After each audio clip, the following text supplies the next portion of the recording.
natin ang bawang at saka sibuyas. Yan po, nilagay ko na yung kamatis.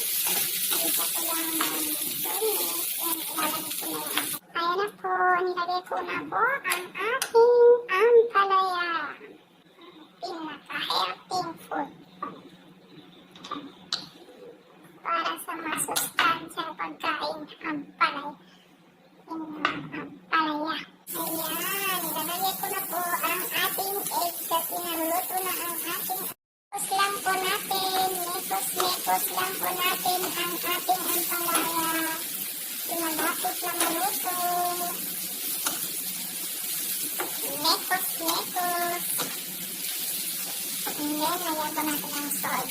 Mekos po natin ulit kasi nilagyan ko na ang ating paminta.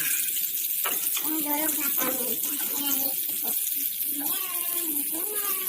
Ready to eat na po ang ating ampalaya with tomato and egg. Subscribe my YouTube channel and follow my Facebook account. Salamat po.